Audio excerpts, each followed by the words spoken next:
កម្មវិធីកិច្ចសន្ទនាកម្ពុជានិងពិភពលោក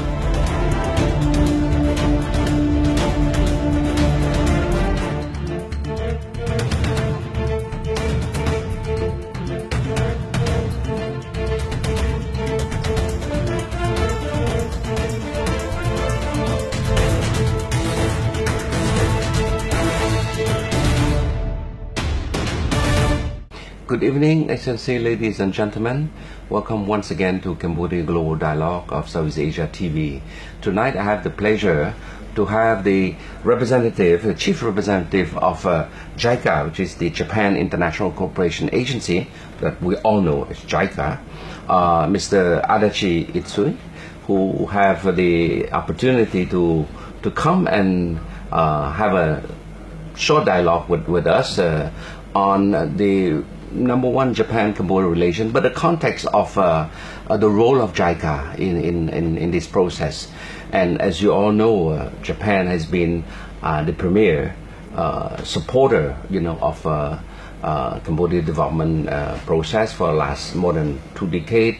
But Japan foremost has been the initiator, along with France, for the Cambodian peace process. So I think we have a lot of development for more than last 2 decades, and I'm just happy to have Mr. Adachi-san to come and share directly from a Japanese perspective how he see the development in Cambodia, the challenge a bit, but it's also good to project in the future how this relation will continue in the context of Cambodia now being part of the ASEAN Economic Community. Cambodia is a strong player in the Japan-Mekong cooperation. So there's so many things that we can talk about. But before we start, I'd like to give my friend Adachi-san maybe a few minutes to introduce yourself. Yeah. Please. Yeah, my name is Adachi, the Chief Representative of JICA Cambodia office. I'm very glad to see you. And I work on over 30 years at JICA staff, and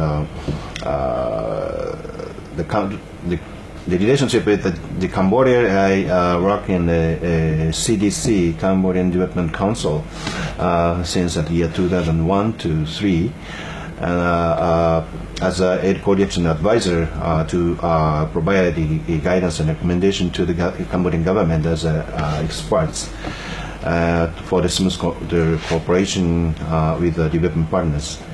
And then after I go back to Tokyo, this is the second time for my assignment to work in Cambodia. I very much appreciate it to work together with all friends, and also as well the young staff and also the other development partners for better development in Cambodia again. Yeah. Well, I think it's a good point to start since you spend many years with the Council for Development Cambodia. I think in terms of looking at the relation both from the ODA, yes, concession loan for major projects, as well as also private sector investment. Perhaps you can speak a bit, for the last 2 decades, right?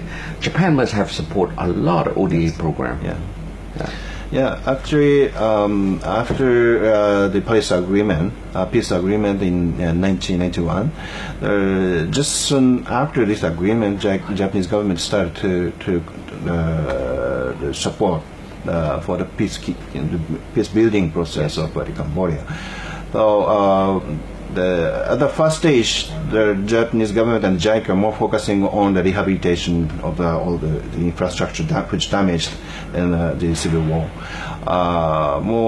For instance, the Choi Chomra, Japan bridge. The first bridge. It's the kind of monumental project to recover and to rehabilitate the connectivity, internal connectivity of the Cambodia. And also the JICA office re-established in 1983, and then start not only the hardware rehabilitation work, but also the human resource development and also legal the construction of the legal framework Yes. and such kind of software. Yes. Not only the hardware activities, but also software Yes. support programs that we started. That time, we mainly focusing on the several sectors. For instance, in the social sector, Yes. maternal child health. Yes. This also called Japan Hospital in Yes. Phnom Penh. Yes. As the top referral hospital to care the maternal and child health. Yes.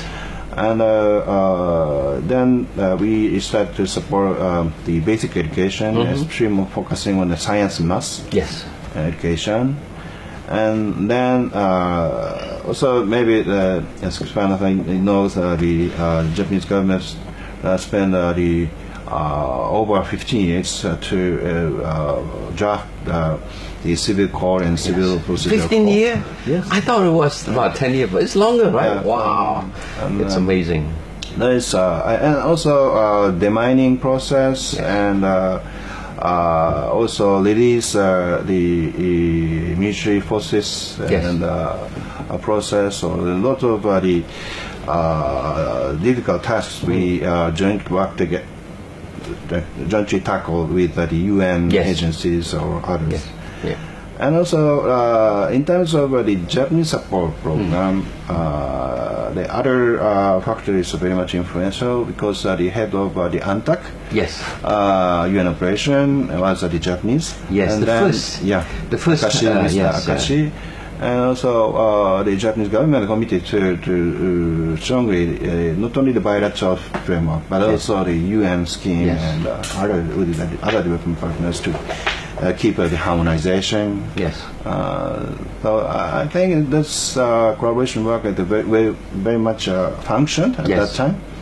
Therefore, the Cambodian government can realize the peace recovery yes. process Yes. in the short term. Yeah, I would say, Adeshisan, that not many countries in the world that after the UN peacekeeping process went in are able to achieve on their own sustained peace and development.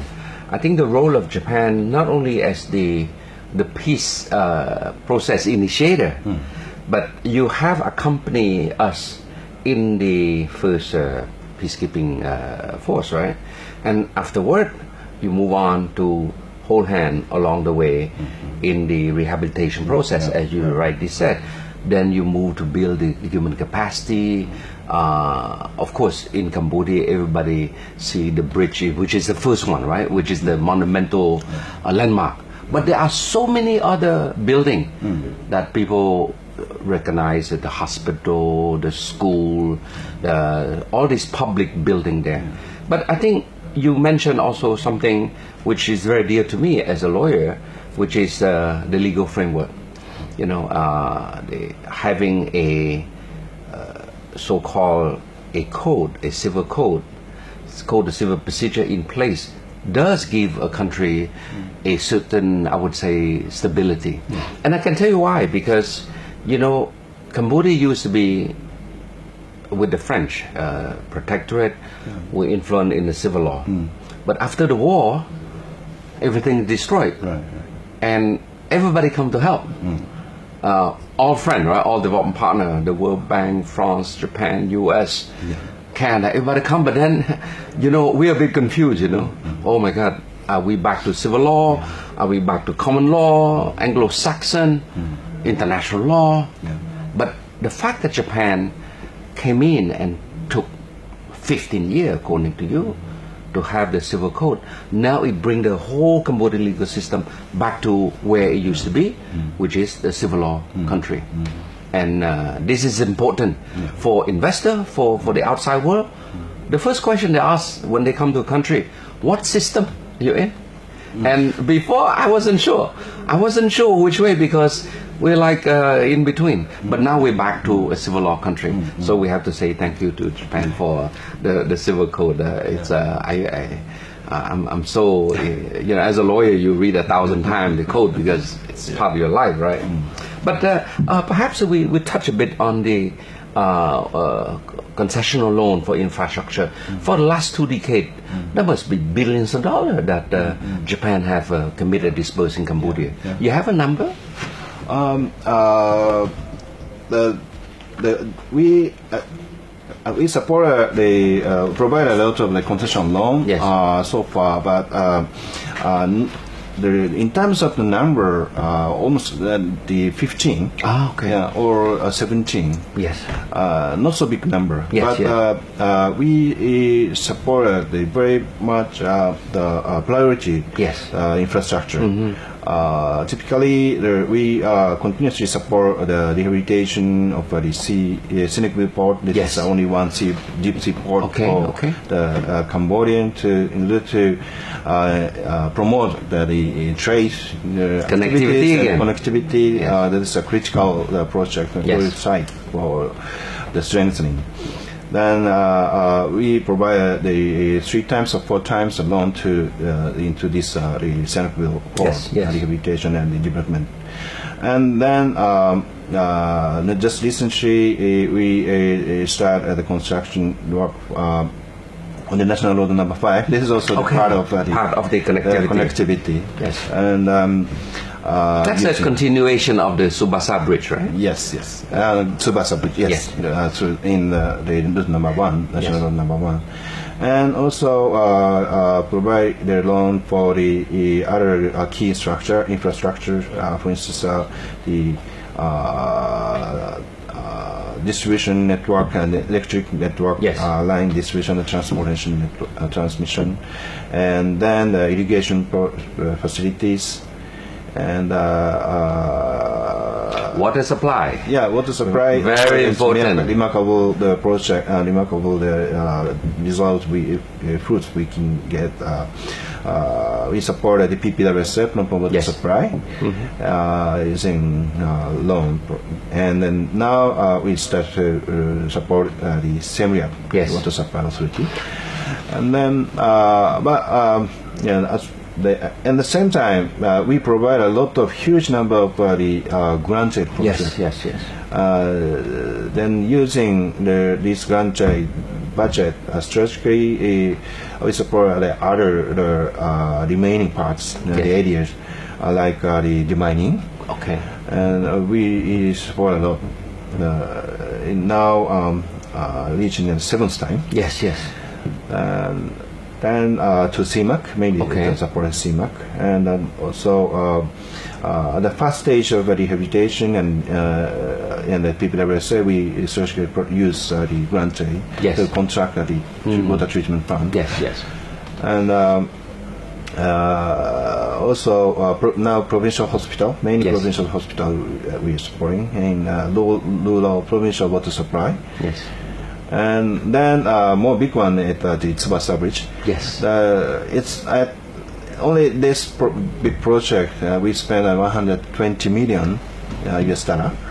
Well, normally we provide a grant around 20 or 30 or 50 million US dollar. It's another big project, but I think it's the most biggest project in using grant budget for the Tsubasa Bridge.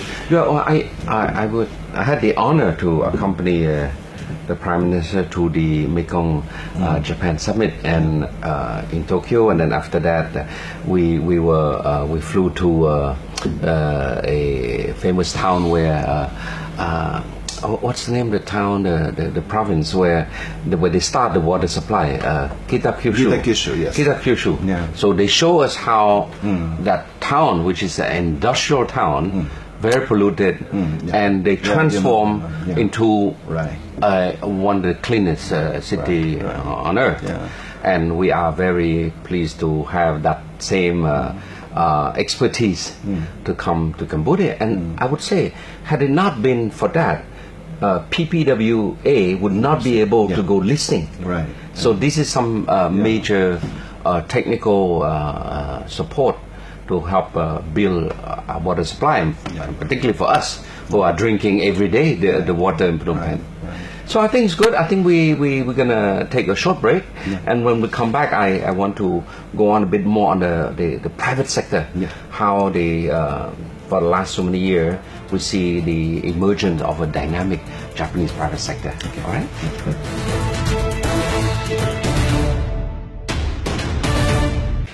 Adachi-san, I think the first part we discussed quite comprehensively Japan contribution to Cambodia development, but maybe in your wisdom, as a major supporter of Cambodia for the last 2 decades since the peace process, why do you think we are successful to rebuild a society like this? What could be? There's so many reasons, but what do you think? What's your view on that? Yeah, we understand that, of course, for the rehabilitation process of the Cambodian government and Cambodian people, a lot of the supporters strongly push forward to the people and government of Cambodia. Then, without any such kind of very strong support from outside development partners, including NGOs, we cannot realize. But more importantly, when I look back at the last 20 years, 2 decades, the stability, political stability and social stability is a very much key factor why the Cambodian people and the Cambodian government can keep the more safe the society, and also to open the private investors to develop to start their business in Cambodia. We never look at the similar case in other country. Of course, in 1987, the Cambodia faced the short-term conflict, but in total, the Cambodia can could keep a very good, healthy society. Well, I think this lead to a good development in the sense that without political stability, you cannot have development. Without a sound development, no private sector will come because they want safety, they want predictability, and I can say that for the last 5-6 years, we have seen the arrival of Japanese private sector, and of course everybody know Eon Mall. You go Eon Mall and that's it. You can spend the rest of the afternoon there. Hopefully your wife don't spend all your credit card. But anyway, please share with me a bit. When and how does Japanese company see Cambodia now, and what's the status now? So actually, Siphana mentioned nowadays many Japanese investors visit to Cambodia, and also they started their own business. More famous case is the Minebea. They started their business 5 years ago, and then now how many people they have now? Now 20,000. 20,000. Wow. So they just started the operation of the third factory. And the PPSEZ. And if they could reach their full operation of the third factory, 20,000 workforces they employed. So that's a very good success case. And when following this case, the Japanese and other investors, they start to do their business. And now every 250 companies register to the Ministry of Commerce. That's all right. Every year. And now the 2,700 Japanese people registered to the embassy for long stay in Cambodia. Long stay mean over a year. 1 year. And last, I got the very good information about the last fiscal year. Last year, the Japanese investors the second position. But the total, the investors, the China is the biggest. But so far, Korean and Taiwanese, they lead to Japan. But Yes. last year, Japanese and the investors reached a very big amount. Yes, yes. The biggest in the past. In the automobile, you seen a company coming in? And some extent. Some extent, Yeah, right. automobile-related companies. Yes, related, yes, yeah, yes. Because they are start to consider the utilization of the connectivity. Yes, yes. So some automobile-related companies start their business in Poipet Okay, okay. using the South Economic Yes, Corridor yes, yeah. from Phnom Penh, Ho Chi Minh to Yasaki, Hong Kong. Toyota, Yes, Tusho. yeah. Toyota Tsusho, Toyota-related trading company. Yes. They try to invite the automobile-related parts company Yes. into the Cambodia, especially Yes. focusing on the Poipet. Yes. Then all products transfer to the Thailand. Yes. And For into the assembly. Toyota car assembly. Yes. Yeah. And that is the trend now. Yes, that's a trend. So, yeah. yeah. I think it's quite interesting because last year when I was with the ASEAN summit, I listened to the speech of Foreign Minister Kishida, and then later on to speech of Prime Minister, Abe, when he was promoting or launching the so-called quality infrastructure and the connectivity, where the focus is on developing the connectivity in the Mekong region, but at the same time border economic zone. Yeah. So I think this is also one reason why we start to see that. Yeah. So far, the Japanese government they are very much committed to work together with the ASEAN member as well as the especially in Indochina, the Mekong sub-region member countries. So the last year, the Japanese government, especially Japanese Prime Minister Abe, committed announced loudly to renew his contribution to this Mekong region, especially focusing on the strengthening of the capacity of the connectivity. Yes. Not only the hardware, because of the hardware, as I mentioned already, the Japanese government provided a loan for the national road number 1, the rehabilitation and expansion from 2 lane to 4 lane, and then also Tsubasa Bridge, and then the final rehabilitation work now ongoing in national road number 1. Yes. Those projects contribute to strengthening the capacity of the hardware infrastructure. Yes. And also the Japanese side are more the JICA also they're more concerned about how to strengthen the logistics. Okay. That is a key. Please expand on this one. This is very important because a few weeks ago I as part of CDI research, we organize a what you call annual outlook conference, and we focus on global value chain, how the Cambodia fit. But please expand a bit more on this logistic thing. Yeah. So in globally, when we look at the situation of the industrial activity in especially the manufacturing in Asia. All the major private investors, they already create the supply chain and the value chain. Yes.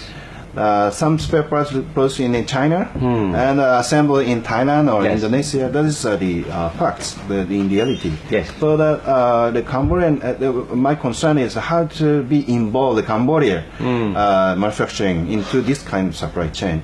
Not to realize this kind of situation, the key factor is the traffic networking. Yes. And then also the how to reduce the logistics cost. Okay. And the time and cost. Yes. That is a key, really key factor. So in this sense, we are now discussing with the Ministry of Transport and other related ministries to support create the master plan. Yes. Logistics master plan. That is one priority activities, and clearly mentioned in IDP. Yes. In this development policy, just 2 years established in 2 years ago.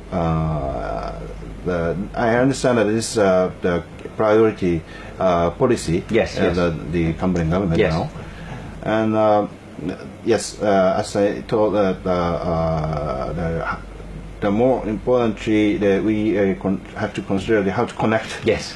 the production base and production base. Yeah. And So it's more than just the Mekong sub-region, right? Right. We could, you mentioned Indonesia, which is part of ASEAN, of course, but it's still sea lane connection, right?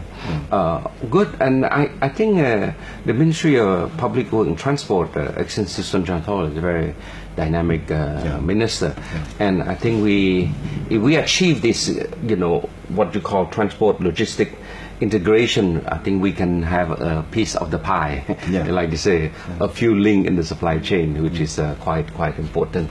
So Japan will be involved in that quite extensively. Yes. Yeah. So far, then also we are now considering to renew and improve our approach to promote an industrial development in Cambodia. Yes. Our focus on the software. Yes. So far, we support a lot on the hardware improvement, Yes. but the logistics are. In order to reduce the logistics costs, so we have to negotiate more hardly with the relevant ministries. Yes. And how to reduce the transaction costs, and then how the possible measures can be taken, like a more digital system. Yes. To avoid those times to get the approval from the government. Automation, the Asikuda, the single window. Right. Yeah. So that we already started to discuss on the single window with the custom office. Yes. And this is the Ministry of Economic Finance, and also other new project in it, like at the port EDI. Yes. Is other information system about the handling. I think in connectivity, it's important that Japan assists more on the software to make sure to implement the CBTA, the cross-border transport agreement within the Greater Mekong sub-region. Right. I think it will make our connectivity between production in Ho Chi Minh City, go through Cambodia, and then go up to Thailand, Luang. Wow, that's great. And someone said the influence of the TPP. Yes. If the TPP function, Vietnam get an advantage because of member of the TPP. Yes. On contrary, someone worry about the garment sector in the Cambodia moving to Vietnam. But the private investors, Japanese investors, they have another prospect. Okay. What's their view? Cambodian private sector, especially the government sector, can get the benefit from the TPP. Because already they have the access. To the Ho Chi Minh.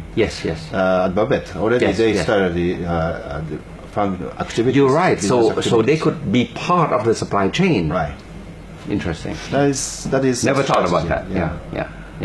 Because when we look at the supply chain, they can get the benefit from the advanced activity and other business activities in the region. Yes. But the TPP is frozen now. It's frozen, unfortunately, with President Trump. But there are other development in the regional comprehensive economic partnership, the ASEP, which is being negotiated now, and I hope that the country would work a bit faster to get the ASEP going, because it will help Cambodia a lot to be a small country, Good. So I think we take another break, and then when we come back, I want to focus on something which we have not touched yet, which is human resource development. I think this is important because everything we do, you need good people to implement, right? And I know that Japan have done quite a bit in terms of providing scholarship to Cambodian in many different sectors, but more so in the science, engineering side. Okay, so we'll take a short break. Right.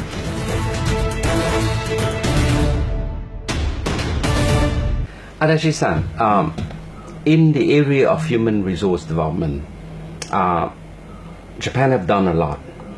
And I happen to be the chairman of CDRI, which is Cambodia's oldest research institute. And one day we invite former ambassador UG Kumamaru Yeah. to visit the center, and he was shocked to find out that more than 50% of our researcher, PhD and master, are all graduate from Japan. He was shocked. But here I'm just talking about one center. But imagine in ITC, when we talked to the dean of the Institute of Technology of Cambodia, he said a lot of Cambodian kids there want scholarship to study in Japan. Please tell us more about that. Yeah. So since the 1990s, the Japanese government, they're very much keen to provide us the opportunity of getting a scholarship for Cambodia, so Cambodian students. And so nowadays, the JAC, Japan Alumni Association, they are very much actively working, and then the member of this association reached 500. And I used to meet the core member of this kind of alumni members who study in Japan. We're very much surprised because, as you mentioned, that they are very bright young leaders. They're working very actively in both the government and private sector now. So I acknowledge that the human resource development, the opportunity, that how to provide opportunity to the young students is more important for the future development in Cambodia. Yeah. Then, of course, industrial development policy, IDP, clearly mentioned the importance of this kind of human resource development. And I already discussed it many times with the Minister of Education, on this issue. And then we decided to focus on not only the higher education, science, maths, and so vocational training. We understand that this part is very important for the industrial development, is to feed the technicians to the private sector. But at the same time, I understand that the importance of the reform of the basic education to feed the human resource to any layer, every layer. Basic labor forces and workforces, and up to the very knowledgeable and high level human resources. The basic education reform of basic education is the key. And we already started one project to establish the technical teacher education college. Technical. No, teacher education, sorry. Teacher education college. From the regional teacher training center, 4 years training center to 2 years training center to 4 years teacher education college should be established. This is a first priority plan of the strategy of the Ministry of Education reform process.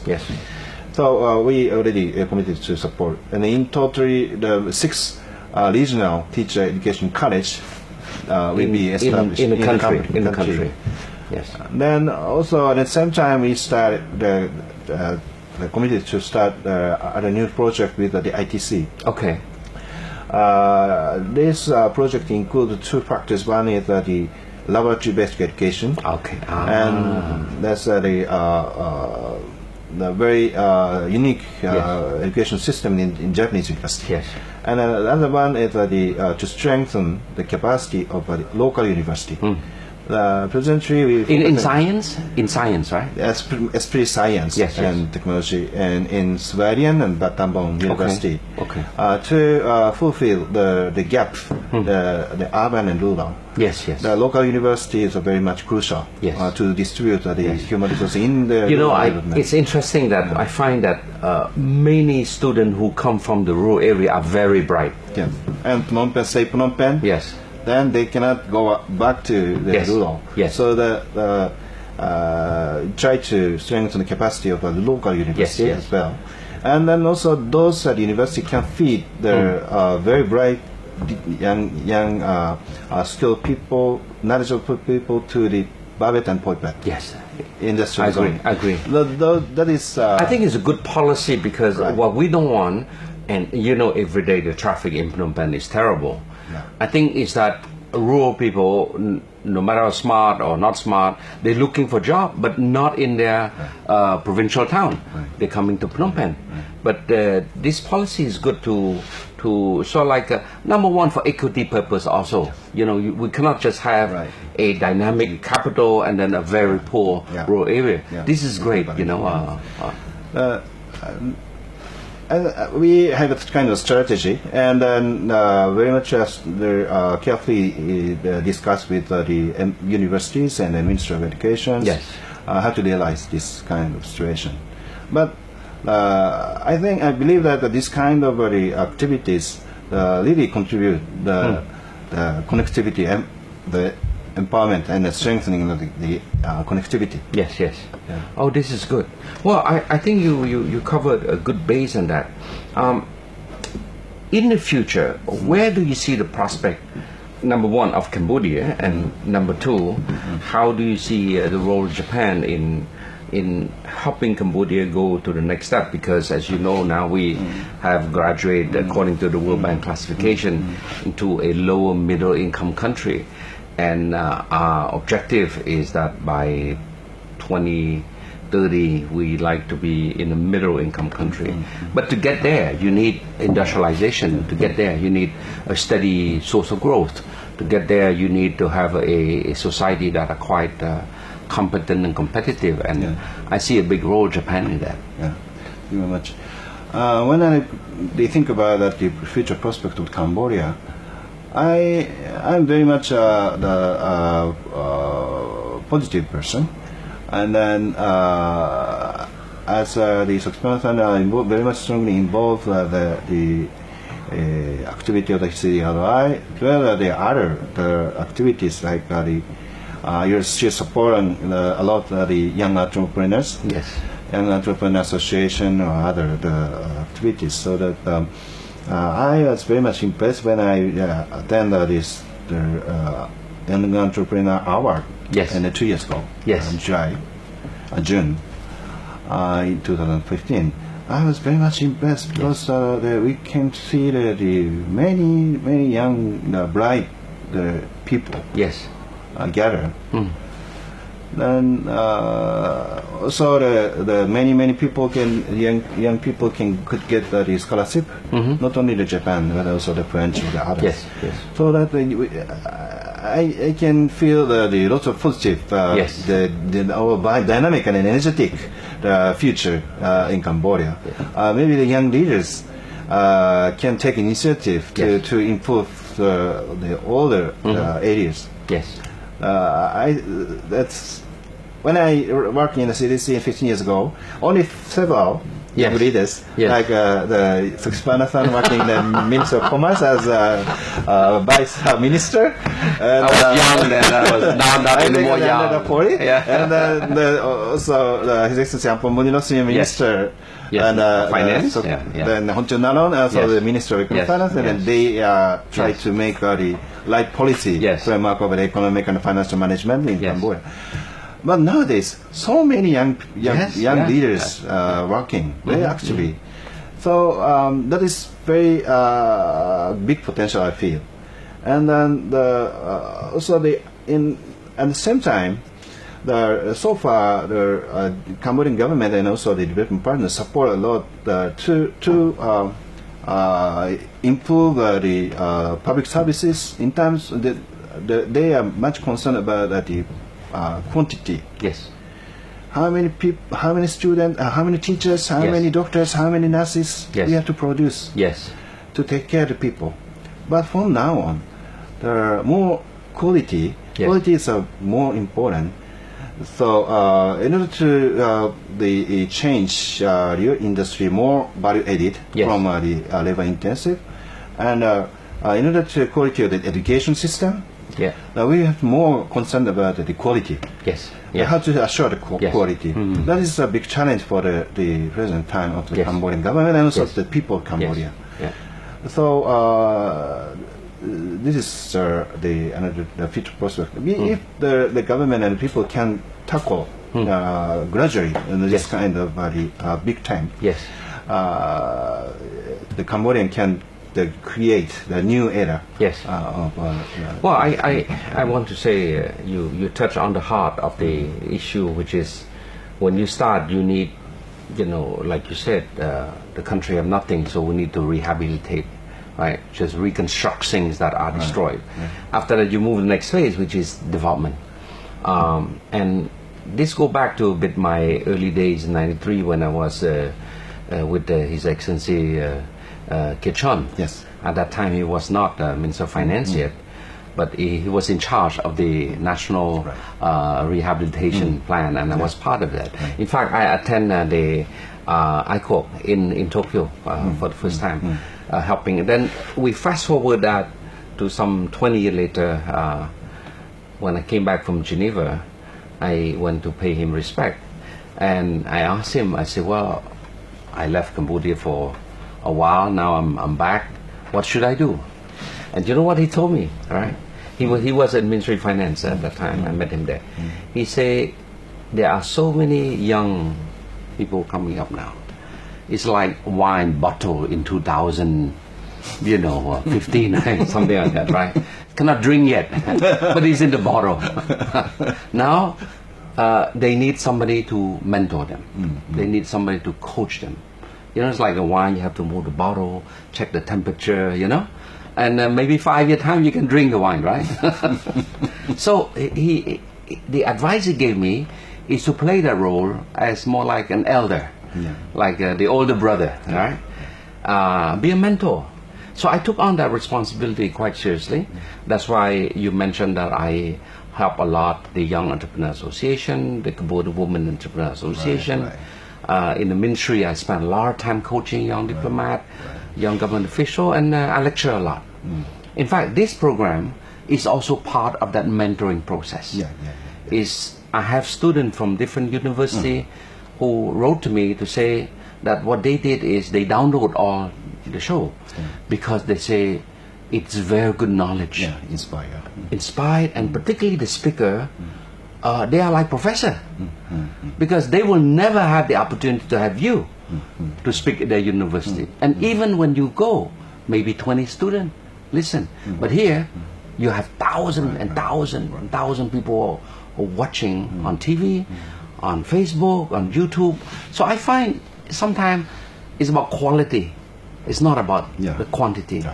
And I think this is where I see the future of Cambodia is that one of the best things that the donor have helped us, and I said that to Japan ambassador, I said to EU ambassador, Singapore ambassador, same thing, one message, that sustainability comes from having a quality human resource.